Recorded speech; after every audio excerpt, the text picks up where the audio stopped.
สวัสดีครับทุกคน ตอนนี้หน้าฝนก็ใกล้เข้ามาแล้ว สิ่งที่จะทำให้เราปลอดภัยในการใช้รถใช้ถนนก็คือ ยางรถยนต์ครับ และในกรณีที่เราต้องเปลี่ยนยางเราควรจะต้องดูอะไรบ้าง เพื่อจะได้ยางที่มีประสิทธิภาพในการใช้งาน แถมยังปลอดภัยและคุ้มค่ากับเงินที่ต้องจ่ายไป เรามาดูกันเลยครับ 1. ขนาดยางตามสเปคเดิมที่โรงงานกำหนด 2. สัปดาห์และปีที่ผลิต 08 ด้านหน้าคือสัปดาห์ที่ผลิต สัปดาห์ที่ 8 หมายถึงเดือนที่ 2 ของปี 23 หมายถึงปีคริสตศักราช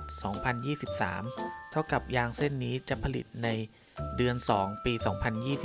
2023 ซึ่งใน 1 ปีมี 52 สัปดาห์ ยิ่งปีการผลิตและสัปดาห์การผลิตใกล้เคียงกับวันปัจจุบันเท่าไหร่ ยางเส้นนั้นก็จะยิ่งใหม่ 3. ครับ เทรดแวร์ เป็นค่าการสึกหรอและประสิทธิภาพในการเกาะถนนของยางครับ ตัวเลขน้อยสึกหรอสูงอายุสั้นนะครับ จะเกาะถนนได้ดีกว่า ส่วนตัวเลขที่มากกว่าการสึกหรอจะน้อยนะครับ อายุการใช้งานยาวนาน แต่จะเกาะถนนสู้เทรดแวร์ที่ต่ำกว่าไม่ได้ครับ เมื่อเปลี่ยนยางเสร็จแล้วก็อย่าลืมเติมลมยางตามค่าโรงงานที่กำหนดนะครับ ดูได้จากประตูฝั่งคนขับ เป็นยังไงบ้างครับกับสิ่งที่เรานำมาเสนอ อาจจะมีประโยชน์ไม่มากก็น้อยนะครับ และสำหรับท่านที่กำลังสนใจจะเปลี่ยนยาง